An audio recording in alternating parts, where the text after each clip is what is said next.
여러분이 지금 보고 계시는 차트는 비트코인의 가격과 비트코인의 장기 보유자 그리고 단기 보유자의 비율입니다. 장기 보유자는 파란색이고요. 단기 보유자는 주황색으로 나타나고 있는데 현재 비트코인의 가격이 2023년 들어서 올라왔음에도 불구하고 이 장기 보유자의 비율이 꾸준히 증가하고 있다는 거. 과연 이 장기 보유자들은 이 비트코인에 무엇을 보고서 계속 이렇게 보유하고 있는 것일까요? 지난번에도 말씀드렸지만 이 비트코인은 현재 분기점의 막바지에 와 있다고 말씀을 드렸습니다. 이 분기점의 막바지에서 과연 이 장기 보유자들이 비트코인을 팔 가능성이 높을까요? 살 가능성이 높을까요? 이 부분에 대해서 알고 싶으시다면 위 전화번호로 숫자 2번만 보내주시기 바랍니다. 지금과 같은 변곡점의 마무리 구간 누구보다 빠르게 움직이는 게 중요하니까요.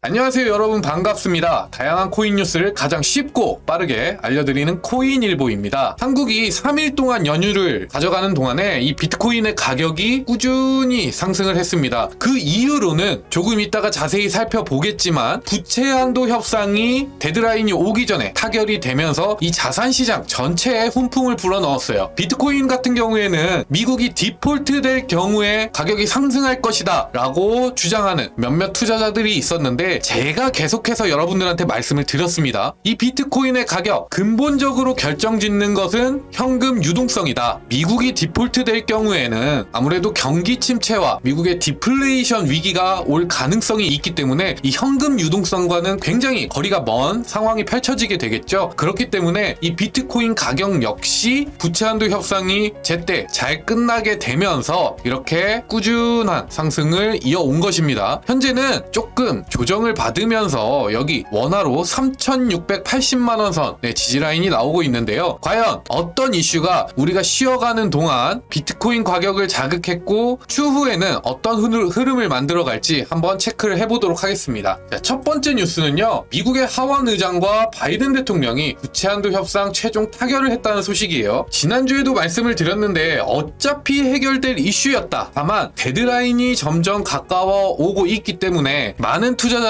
이에 대해 불편함을 드러내고 있었고, 혹시나 디폴트 되면 어쩌나 이런 우려감 때문에 조금 주식시장도 빠지고 코인시장도 빠지고 자산시장 전체가 영향을 받았단 말이에요. 주말 동안 타결이 되면서 이런 악재가 전부 소멸되었고, 미국 디폴트로 인한 이 우려감이 나오기 전 가격으로 모든 자산시장에 있는 투자 대상들을 끌어올려 놓았다라고 보시면 될 것 같습니다. 그리고 두 번째, 비트코인에는 추가적으로 긍정적인 호재거리가 있었는데요. 이 바이든 대통령이 이 부채 한도 협상을 진행을 하면서 암호화폐 채굴에 대한 30% 과세 방안을 함께 논의했다는 이야기가 있었거든요. 근데 부채 협상 과정에서 이 과세 방안 자체는 무산이 되었다고 합니다. 뭐 단기적으로는 이 과세 방안이 무산되었다는 거는 호재로 작용을 할 수 있어요. 근데 중장기적으로는 이 과세 방안이 30%까지는 아니더라도 단기적으로 10% 내외에서 과세를 부과하면서 제도권으로 끌고 들어오는 게 가장 합리적인 방안이지 않았을까 싶습니다. 일단은 무산되었기 때문에 이 채굴을 진행하고 있는 많은 비트코인 투자자들은 큰 우려감 없이, 그리고 투자에 대한 이탈 없이 지속적으로 진행이 될 거라고 보고 있는데요. 아까도 말씀드렸지만 결국에는 미국이 계속해서 암호화폐에 대한 부정적인 시각을 내놓고 있기 때문에 이 과세 방안에 대해서 다시 한번 논의를 해가면서 제도권 안으로 미국에서도 합리적인 방안으로 암호화폐를 바라보는 게 비트코인과 알트코인의 가격을 펌핑시킬 수 있는 이슈가 되지 않을까라고 저는 생각을 해봅니다. 자, 그리고 세 번째는 부채 한도 협상은 타결이 되었어요. 근데 제가 계속해서 말씀드리는 거, 비트코인의 가격을 결정짓는 근본적인 원인은 현금의 유동성이다. 이 현금의 유동성은 어떤 영향을 가장 많이 받는다? 미 연준의 긴축 정책의 영향을 가장 많이 받는다. 근데 현재 6월 FOMC에서 기준금리를 인상할 가능성이 조금씩 높아지고 있단 말이에요. 미국 같은 경우에는 이번 디폴트 위기를 지나면서 사실 경기 침체나 경기 둔화 우려가 조금씩 줄어들고 있는 모습인데 아직도 여전히 인플레이션이 높은 위치에 있어요. 이 인플레이션을 잡기 위해서 기준금리를 한 차례 혹은 두 차례 더 인상할 가능성이 높고, 오히려 중국 같은 경우에는 계속해서 기축통화의 지위를 위협하는 그런 모습을 보였지만 오히려 중국이 경기 침체에 빠져들면서 빠르게 빠져들면서 좋지 않은 모습을 보여주고 있습니다. 이렇게 되면 사실 코인 시장에서의 양대축인 미국과 중국에서 미국이 살아나니까 중국이 가라앉고 중국이 살아났을 때 또 미국이 가라앉는 이런 형국이 벌어질 수가 있다는 거예요. 그래도 전 세계적으로 가장 영향을 많이 받고 있는 것은 달러에 대한 기준금리이기 때문에 이번 6월 FOMC에서 기준금리를 인상한다 하더라도 앞으로 어떤 시점에 금리를 동결할 것이고 금리를 인하해 갈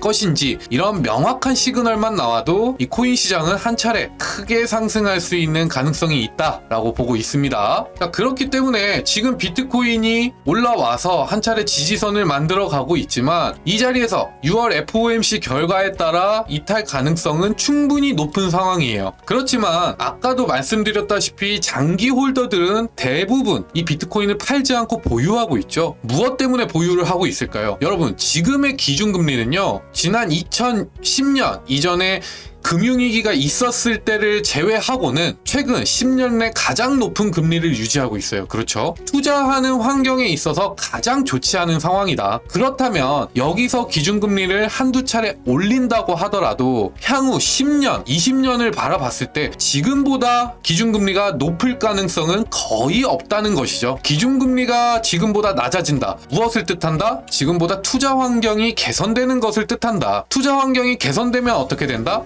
주식시장이야 물론 올라가겠지만 이 암호화폐 시장 역시 크게 펌핑될 가능성이 높다. 이것을 바라보고 장기 홀더들은 뭐 1년, 2년? 조금 더 기다려보지 하면서 기다리고 있는 거예요. 보시면 아시겠지만 2023년 들어와서 만들어 놓은 박스권이 요 3,500만원에서 3,700만원 선입니다. 그러면 지금 이 박스권 상단에 지금 가격이 다시 도달해 있는 상황이고요. 6월 FOMC를 기다리면서 이 흐름이 둔화된다 라고 하면 다시 3,500만원까지는 떨어질 가능성이 충분히 있다. 그러나 이 장기 홀더들이 향후 기준금리 인하할 때를 기대하고서 보유를 해 가고 있는 한 이 가격대를 이탈하기란 쉽지 않다. 그렇기 때문에 제가 지난주에 계속해서 여러분들한테 이 가격 분할 매수 진행하셔라. 이탈하게 되면 적극적으로 매수를 하셔라 라고 말씀을 드렸던 겁니다. 지금 여기서 만약 6월 FOMC에서 동결이 나온다. 기준금리를 동결을 한다. 그러면 1차적으로 4천만원까지는 추가 상승이 나올 가능성이 굉장히 높습니다. 그리고 동결 이후에 미 연준이 긴축 정책은 종료됐다는 명확한 시그널을 보내준다. 이 비트코인 1억까지도 갈 수 있는 가능성이 굉장히 높다고 저는 보고 있어요. 그렇기 때문에 여러분들도 단기적인 흐름에 1위 1비 마시고 박스권 아래에서 매수했던 사람들이 다시 차익 실현하는 자리가 왔기 때문에 조금 더 기다려 보시고 또 하락이 나온다면 요 안에서 분할 매수를 해가는 전략을 가져가시는 것을 추천드리겠습니다. 다시 한번 강조드리는데 지금은 비트코인의 변곡점 마무리 구간이에요. 박스권에서 가격이 유지된다 하더라도 어떤 좋은 이슈에 이 비트코인이 치고 올라갈지 모른단 말이에요. 그렇기 때문에 누구보다 빠르게 이 시황 정보를 분석하고 받아보시는 게 중요합니다. 저희 코인일보는 매일매일 자체적으로 분석한 시황과 분석 자료를 무료로 보내드리고 있습니다. 위에 적힌 번호로 숫자 2번만 보내주시면 매일매일 저희가 분석하고 있는 이 비트코인에 대한 적정 가격과 시황에 대해서 무료로 보내드릴 테니까 부담 갖지 마시고 연락 주시기 바랍니다. 혹여나 저희에게 연락 주시는 게 부담스러우시다면 좋아요와 구독 누르시고 매일매일 저희 영상을 챙겨보시길 당부드릴게요. 그것만으로도 시장에서 수익을 크게 챙겨가실 수 있을 겁니다. 저는 내일 또 여러분들을 위해서 유익한 정보를 가지고 찾아뵙도록 할게요. 감사합니다.